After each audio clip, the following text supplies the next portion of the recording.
আমরা আল্লাহ দ্বারা সুরক্ষিত, টেকনোলজি দ্বারা না।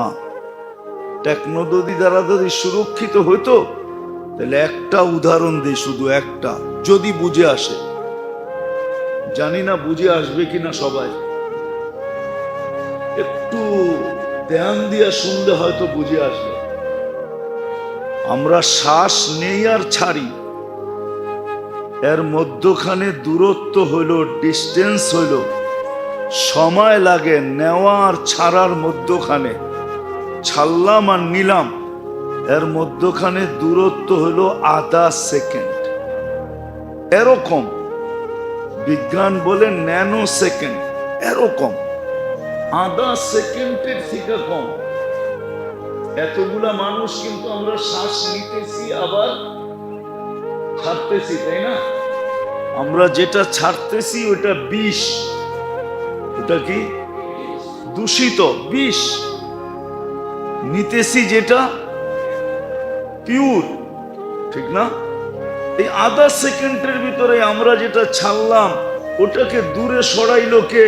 আবার পিওরটা আমার নাকের নিচে দিল কে? যদি টেকনোলজির ব্যবহার হতো তাহলে প্রত্যেকেই বিরাট একটা মেশিন নিয়ে আসতে হতো, ঠিক না? মসজিদের দেওয়াল দুয়াল যা আছে, জানলা সালনা, এখন তো এসি ছেড়া রাখছেন, সব বন্ধ, সব কিছু খুলে দিতে হইতো, ঠিক না? কেননা দ্রুত পাস করতে হবে, দ্রুত বাহির করতে হবে, আবার দ্রুত নিয়ে আসতে হবে। যদি আসা নেওয়ার ভিতরে যদি 2-1 মিনিট লেগে যায়, কি কি আরে কি শেষ? মানে মনে হয় মানেন না। তাহলে বোঝা গেল কুদরত দিয়ে আল্লাহ সুরক্ষিত করে। আজ পর্যন্ত কেউ অভিযোগ করতে পারে নাই, চাই সে সাহারার মরুতে হোক, সেও অভিযোগ করতে পারে নাই যে আমি যেটা টানি ওটা পিউর না, আমি যেটা ছাড়ি ওটা দূষিত, আমি যেটা টানি ওই অক্সিজেন নেই, এটা পিউর। আল্লাহ কুদরত দিয়ে করতেছেন। আর যদি সুরক্ষা না করতেন তাহলে 1 মাসের মাথায় আমাদের সবাইকে হাসপাতালে যেতে হতো। কেননা আপনি দূষিতটা কতক্ষণ টানতে পারবেন? আস্তে আস্তে আস্তে আস্তে আস্তে আস্তে ফুসফুস বিনষ্ট হয়ে যাবে, সে অক্সিজেন নেওয়ার ক্ষমতা হারায় ফেলবে। একদিন আপনি আর আমি মৃত্যুর কোলে ঢোলা পড়ব। তো বিজয়, যেটা বুঝাইতেছিলাম, মানুষ নিয়ে, দুনিয়া নিয়ে আমার আলোচনা না, আমার আলোচনা তো হলো আল্লাহ নিয়ে, রসুল নিয়ে। আমার আলোচনা হলো আখেরাত নিয়ে, দুনিয়া নিয়ে আমার আলোচনা না। কিন্তু বুঝানোর জন্য টাইনা নিয়ে আসলাম যে মানুষ মানুষকে মূল্যায়ন করে, মানুষের কাছে মানুষ মূল্যায়িত হয় দুনিয়ার বস্তুর মাধ্যমে। কিন্তু রব্বে কাবার কসম, যিনি আমাদেরকে অস্তিত্ব দিছেন আর সুরক্ষিত করেন, ওই আল্লাহর কাছে মানুষ মূল্যায়িত হয় আমলের দ্বারা। যার যতটুকু আমল, যত কোয়ালিটি ভালো, যত উন্নত, যত বেশি, আল্লাহর কাছে সে মূল্যায়িত তত বেশি, দামি তত বেশি। কেন আল্লাহ বয়স দেখেন না, বয়স দেখেন না, বয়স হ্যাঁ একটা সময় পর্যন্ত দেখেন, সেটা হলো বাচ্চার কথা ভিন্ন, প্রাপ্ত বয়স্ক না হওয়া পর্যন্ত ভিন্ন কথা। তখন তো কলম উঠানো থাকে, তার বিরুদ্ধে কিচ্ছু লেখা হয় না, পক্ষেই লেখা হয়, বিরুদ্ধে কলম যায় না।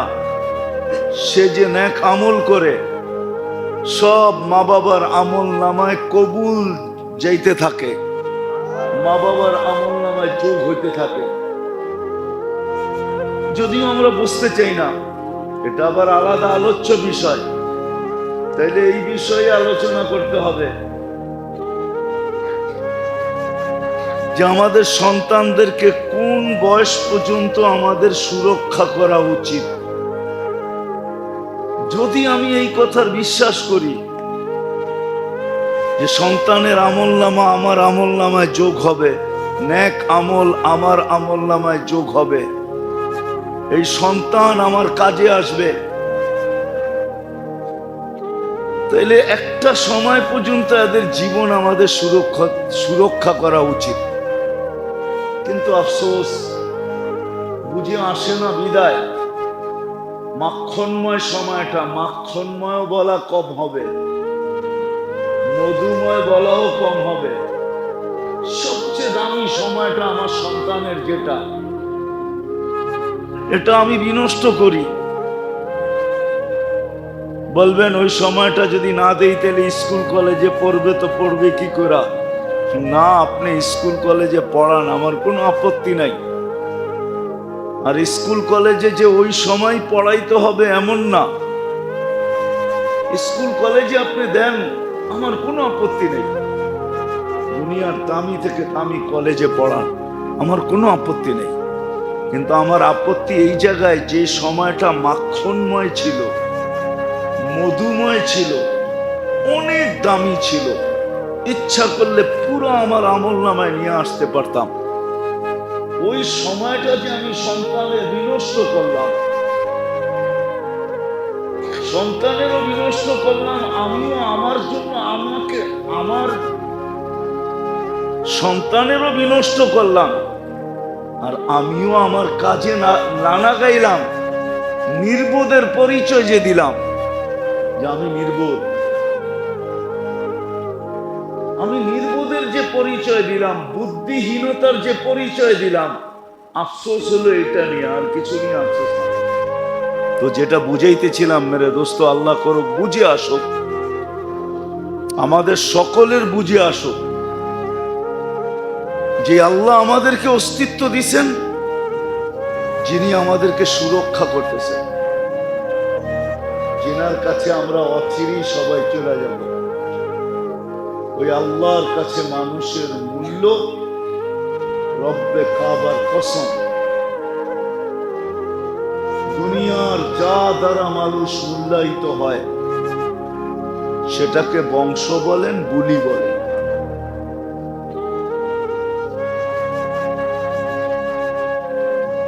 রং বলেন আর কালার বলেন, সোসাইটি বলেন আর পেশা বলেন, শিক্ষা বলেন আর দীক্ষা বলেন, যা দ্বারা মানুষ দুনিয়াতে মূল্যায়িত হয়, আল্লাহর কাছে মানুষ ওটা দ্বারা মূল্যায়িত হয় না। আল্লাহর কাছে একমাত্র মানুষ মূল্যায়িত হয় ওই আমল দ্বারা, যে আমল আল্লাহর পক্ষ থেকে, রসুলের পক্ষ থেকে। কোরআনের কথাই সত্য, লা ইউজসি ওয়ালিদুন আন ওয়ালাদিহি শাইআ ওয়ালা মাউলুদুন আন ওয়ালিদিহি শাইআ। কোরআনের কথাই সত্য, মা আগনা আন্নি মালিয়া। কোরআনের কথাই সত্য, হালাকা আন্নি সুলতানিয়া। এরকম শত আয়াত আছে। সাময়িক সম্পর্ক ছিল, এটা চিরস্থায়ী সম্পর্ক না। বিদায় দুই জিনিস দ্বারা মানুষ আল্লাহর কাছে মূল্যায়িত হবে। কথা মনে হয় লম্বা হয়ে যেতেছে, আমি গুছায় নিয়ে আসতেছি। আল্লাহ করুক আজকে বুঝে আসুক। দুই সম্পর্কই চিরস্থায়ী, আর কোন সম্পর্ক চিরস্থায়ী না। একটা হলো দিনদারির সম্পর্ক, চিরস্থায়ী। হাদিসের ভিতরে আছে, বিদায় বলতেছি, কোরআনেও আছে, ওয়া ইন্না কুরআনাল ফাজরি কানা মাশহুদা। যার জীবনে কোনোদিন ফজরের নামাজ ছুটে নাই, তাকে বলা যাইতে পারে গ্যারান্টি দিয়া যে জান্নাতি। হ্যাঁ হ্যাঁ, ফজরের নামাজ যার জীবনে ছুটে নাই, কেননা ফজরের নামাজ কবর থেকে নিয়ে জান্নাতের গেট পর্যন্ত সর্বক্ষেত্রে ওই নামাজির পক্ষে দাঁড়াবে। তাফসীরের কিতাবে আছে, সুদর্শন যুবকের রূপ নিয়ে দাঁড়াবে। শুধু সুদর্শন যুবক না, বডি বিল্ডার যুবকের রূপ নিয়ে দাঁড়াবে। কুস্তিগির আছে না, যে ওকে কেউ পরাস্ত করতে পারে না, এরকম যুবকের রূপ নিয়ে দাঁড়াবে। আর মুর্দাকে, ব্যক্তিকে বলবে তুমি আমার পিছে দাঁড়ানো থাকবে, যা করার আমি করব, তুমি শুধু দেখতে থাকবে, তুমি চুপ থাকবে, কোনো কথার জবাব তোমাকে দিতে হবে না, আমি দিব। আমি সর্বক্ষেত্রে সবাই জিজ্ঞাসা করবে তুমি কে, সব জায়গায় মধ্যখানে এসে দাঁড়ায় যাও তো বলবে আমি ফজরের নামাজ। তো যেটা বুঝাইতেছি না, মানুষের মূল্য আল্লাহর কাছে দুই জিনিসের ভিত্তিতে।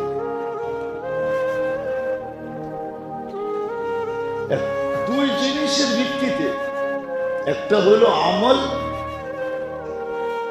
আর আরেকটা হলো চিরস্থায়ী সম্পর্ক। যে সম্পর্কগুলা চিরস্থায়ী, ক্ষণস্থায়ী না। একটা দেখাইলাম, যার ফজরের নামাজ কখনো ছোটে না,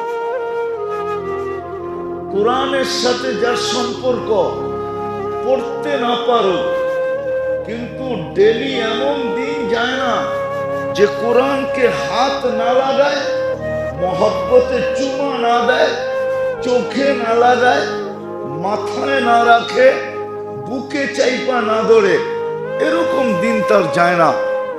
কোরআনকে যখনই দেখে, যখনই কোরআনের কাছে যায়, মসজিদে আসে, ঘরে যায়, সারা দিনে কোরআনকে একবার না একবার হলো মহব্বতে বুকে চেপা ধরে, পড়তে না পারে।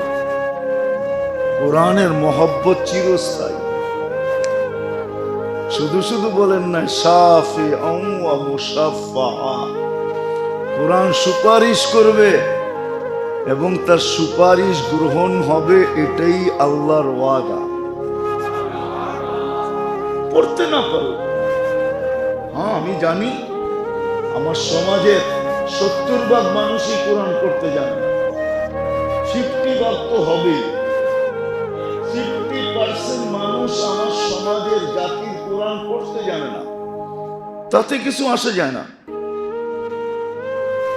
দেখার বিষয় হলো সে ডেলি কোরআনকে মহব্বত করে কিনা, কোরআনকে মহব্বত করে কিনা। ইতিহাসের পাতায় লেখা আছে, লেখা এখনো লেখা আছে, খেলাফতে ওসমানিয়ায় তুর্কিয়া 600 বৎসরের রাজত্ব ছিল তুর্কিদের, এরা ওসমানী রাজত্ব বলতো। পর্তুগাল এদের প্রথম সর্দার ছিল। এ যখন মুসলমান হয় তো যেই কামরা একে রাখা হয়েছিল, ওইখানে একটা কিতাবও রাখা ছিল। সে জিজ্ঞাসা করছে এটা কি, তো বলছে এটাই তো আল্লাহর কালাম কোরআন। তো সে সারা রাত্র কোরআন মাথায় নিয়ে দাঁড়ায় ছিল। ইতিহাস উঠান, সারা রাত্র দাঁড়ায় ছিল যে আল্লাহর কালাম এইখানে আমি ঘুমাই কি করে। তার দিলের ভিতরে এরকম ধাক্কা লাগছে, দুনিয়া এটাই বলে কোরআনের ইজ্জতের কারণে আল্লাহ তাদেরকে 600 বৎসরের রাজত্ব দিয়েছে। সুফিয়ানে সৌরি রহমতুল্লাহ আলাইহি 4 পিরালি সিলসিলা যেখানে যায় এক হয়ে যায়, কাদেরিয়া, চিশতিয়া, নকশবন্দিয়া, মুজাদ্দিদিয়া, 4টা যেখানে যায় এক হয়ে যায়, এক জায়গায় যায় মিলা যায়, ওটা হলেন সুফিয়ানে সৌরি রহমতুল্লাহ আলাইহি। উনি উস্তাদ ছিলেন আলী রাদিয়াল্লাহু তাআলা, ছাত্র ছিলেন আলী রাদিয়াল্লাহু তাআলা আনহু। খেলাফত পাইছেন উনি আলী রাদিয়াল্লাহু তাআলা আনহু থেকে। ওনাকে একদিন স্বপ্নে দেখানো হয়েছে যে অমুকের জানাজা পড়ায় আসো।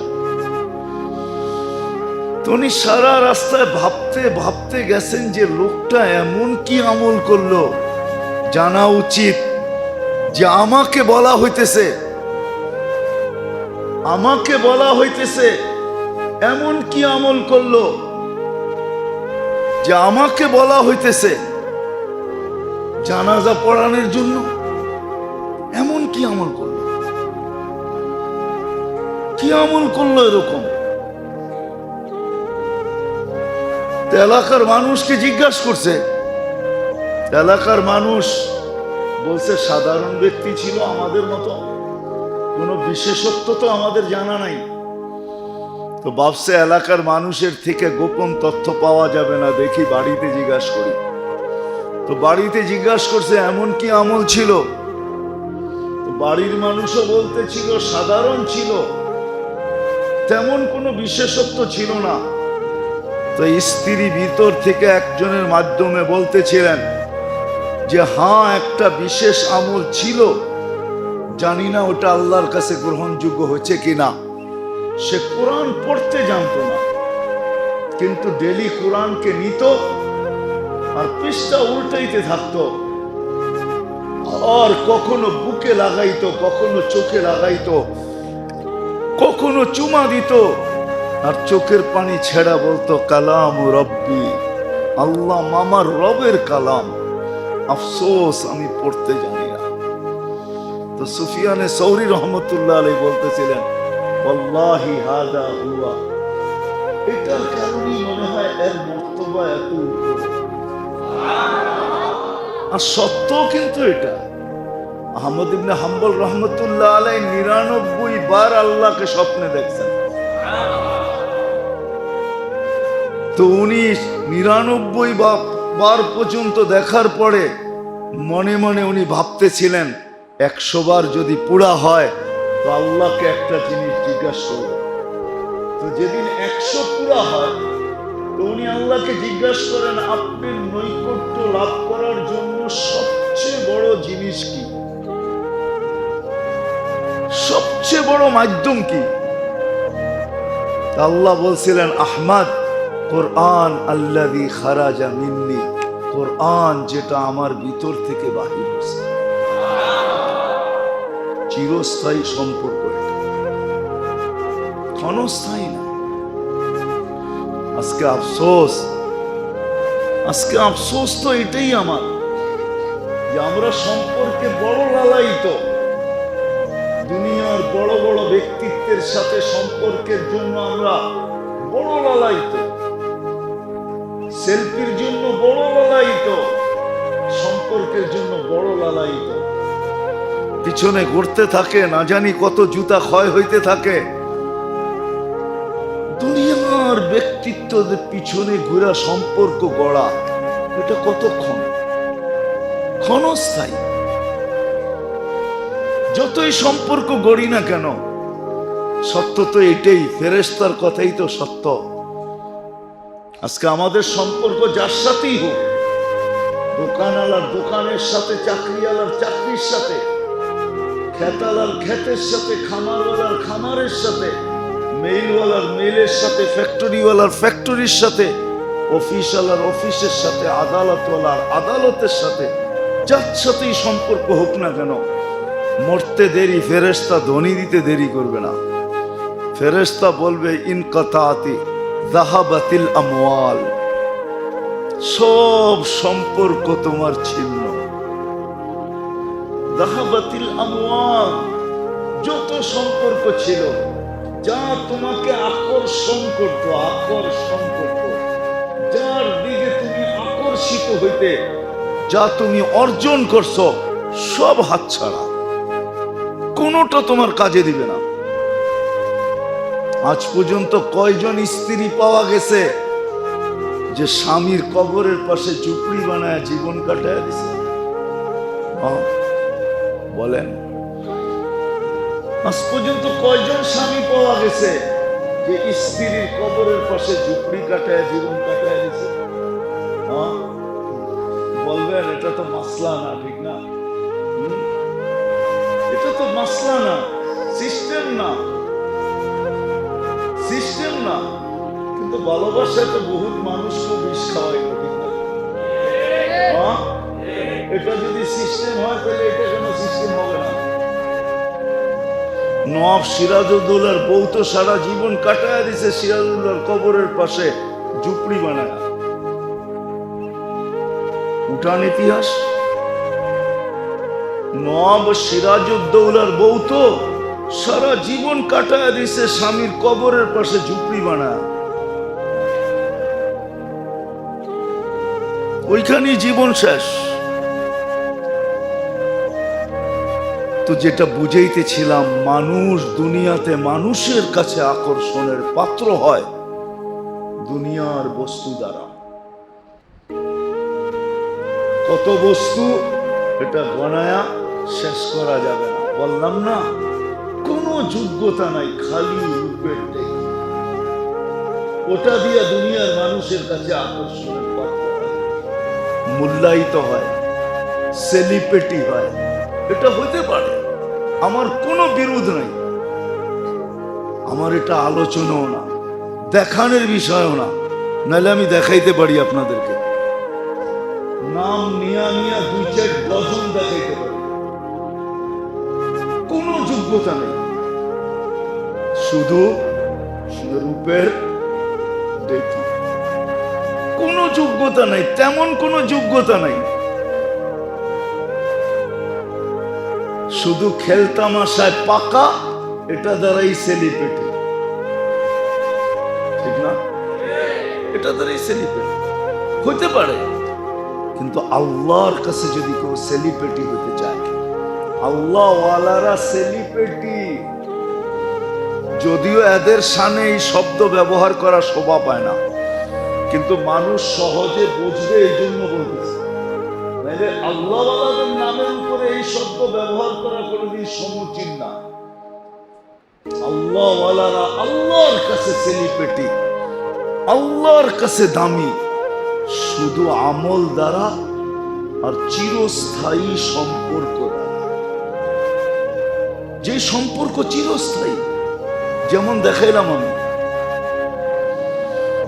ফজরের নামাজ দেখাইলাম, আসরের নামাজ। আল্লাহর রসুল বলেন, আমার উম্মত যদি জানতো যে ফজরে আর আসরে কি রাখা আছে, হায় হায়, কোন বেলায় আসুক আর না আসুক, ফজর আর আসরে কেউ মসজিদ থেকে জামাত থেকে দূরে থাকবে না। কেন? ফজরে আর আসরে ফেরেশতাদের সাথে সাক্ষাৎ। কোন ফেরেশতা? এক বিশেষ টিমের সাথে সাক্ষাৎ হয়।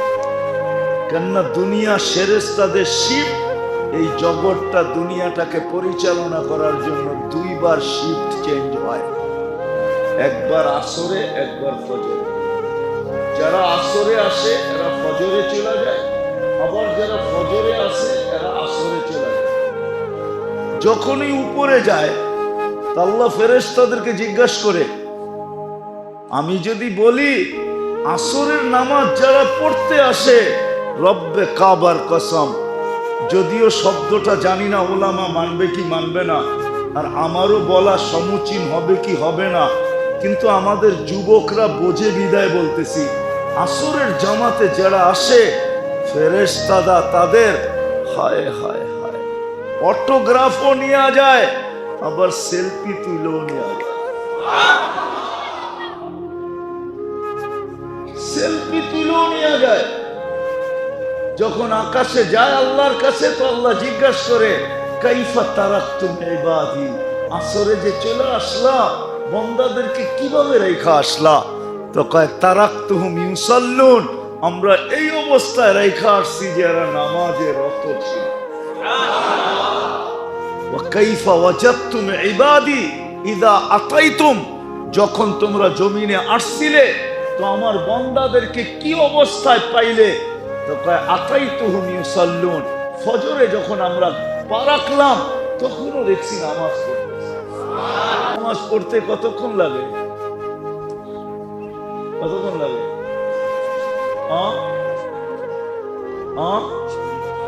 আচ্ছা, আধা ঘন্টা ধরলাম, ঠিক না? ইমাম সাহেব 20 মিনিট 15 মিনিট নিল, 10 মিনিট নিল বা 15 মিনিট নিল, আমরা সুন্নত বেতের পড়তে 15 মিনিট লাগাইলাম, তাহলে টোটাল কত? আপনাকে কি আধা ঘন্টার সওয়াব দেওয়া হয়? কতক্ষণ দেওয়া হয়? কতক্ষণ? আধা রাত্রের সওয়াব লেখা হয়। ফজর পড়লে বাকিটা যোগ করা হয়। আর যদি ফজর না পড়তে পারে এর ভিতরেই উঠা চলে যায়, আল্লাহ উঠায় আনেন তো তাকে ইবাদতের ভিতরে গণ্য করা উঠানো হয়। যে সে ইবাদতের ভিতরে ছিল, কিসের ভিতরে? আমরা ইবাদতের ভিতর থেকে উঠে নিয়ে আসছি। বলেন, যাকে ইবাদতের ভিতর থেকে উঠায় নেওয়া হয় তাকে কোথায় রাখা হয়? হ্যাঁ, কোথায়? সত্য তো, একমত তো? হ্যাঁ, তাহলে বলেন, শুধু এতটুকুই না, এতটুকুই না, আল্লাহ চায় এশার নামাজ কেন জানেন? এশার নামাজ এই জন্যই, কারণগুলার ভিতরে এটাও একটা কারণ যে আল্লাহ চায় যে তুমি এশারের পরে ঘুমায়া যাবে, সর্বশেষ তোমার ঘুম যেন তোমার আমার কথার মাধ্যমে। এশারের সময় কার সাথে কথা বলছি? এই জন্য ওলামাদেরকে জিজ্ঞাসা করেন, এশারের পরে দুনিয়ার ফালতু কথা বলা নিষেধ, দুনিয়াবি জিনিস নিষেধ। আর আমরা তো সবচেয়ে মুখ্যম সময়ই পাই এশারের সময়, এশারের পরে, ঠিক না? কি হ্যাঁ, কি বলেন? মনে হয় বোঝেন না। কি বুঝা জি, কি বুঝা যে জি বলতেছেন? আল্লাহ জানে কি বুঝা জি বলতেছেন। আমরা তো মুখ্যম সময়ই পাই এশারের পরে, ঠিক না? কেমনে বুঝলেন? হ্যাঁ, এশারের পরেই তো টেলিভিশনটা ঠিক মতো দেখা যায়, চ্যানেলগুলা ঠিক মতো ঘুরানো যায়। এর আগে তো ঘুরানো যায় না, এর আগে তো দুনিয়ার কাছে অনেক কাজ কামে ব্যস্ত। এশারের পরে তো মোটামুটি রিল্যাক্স হয়ে যায়, তখন এই রিমোটটা নিয়ে বসে দেখি কোন চ্যানেলে কি আছে। যদি বলে আপনি চ্যানেল ঘুরাইতেছেন কেন? না, 12:30টার খবরটা দেখা তো ঘুমাবো, এই জন্য একটু চ্যানেলগুলা দেখি কি রাখা আছে, কোথায় কি আছে। রাগ হয়ে গেলেন? অথচ দুনিয়াবি কথা এশারের পরে নিষেধ। আরবিতে একটা প্রবাদ বাক্য আছে, নাম বদরি কুম বদরি। আরবির প্রবাদ বাক্য, নাম বদরি, ঘুমা তাড়াতাড়ি, কুম বদরি, উঠ তাড়াতাড়ি। এসব পরেই ঘুমায় যাও, ফজরের আগে উঠা যাও। এটা সারমর্ম হলো, এটা আরবিতে প্রবাদ বাক্য। নাম বদরি কুম বদরি আনতা তাবিবু নফসিকা ওয়ালা তাদরি। তুমি তোমার ডাক্তার হয়ে যাবে, তুমি জানবেও না যে তোমার চিকিৎসা তোমার এই দুই আমল দ্বারা হইতেছে। আরবির মশহুর প্রবাদ বাক্য, নাম বদরি কুম বদরি আনতা তাবিবু নফসিকা ওয়ালা তাদরি। তোমার কোনো ডাক্তারের কাছে যেতে হবে না, তুমি তোমার ডাক্তার হয়ে যাবে। এসব পয়রা তাড়াতাড়ি ঘুমায় যাও, আর শেষ রাত্রে জলদি জলদি উঠা যাও। তাইলে তুমি তোমার ডাক্তার, কোন ডাক্তারের কাছে তোমার যেতে হবে না। তোমার স্বাস্থ্য চাঙ্গা থাকবে, সুস্থ থাকবে, বয়সের ছাপ তোমার উপরে পড়বে না। আর আজকে আমরা 12:30টার খবর দেখা ছাড়া ঘুম হয় না। খায় কয়টায়? 1টার সময় খায়। হ্যাঁ, খায়া যা পায় তাই খায়। খাওয়া টাওয়ার পরে আবার 1 কাপ দুধ চাও খায়, ঠিক না? খায়া লয়া পরে ঘুমায়, বাস শরীরও ঘুমায় গেছে, পেটও ঘুমায় গেছে, ওইটা আর হজম হয় নাই। সকাল না হইতে ফুড পয়জন হয়েছে, বড় বড় হাসপাতালে নিয়ে গেছে, যা খাইছে তার 100 গুণ বেশি ডাক্তাররা উঠায়া নিয়া বান্ডেল নিয়া তারপরে লেখা দিছে ফুড পয়জন, অসুবিধা নাই, এটা খাইলে ঠিক হয়ে যাবে। কিন্তু বান্ডেল কয়েকটা এর ভিতরে কমপ্লিট নেওয়া হয়ে গেছে, ঠিক না? যেটা বুঝাইতেছিলাম মেরে দোস্ত, আমি শেষ জায়গায় চলে আসছি, যেটা বুঝাইতেছিলাম,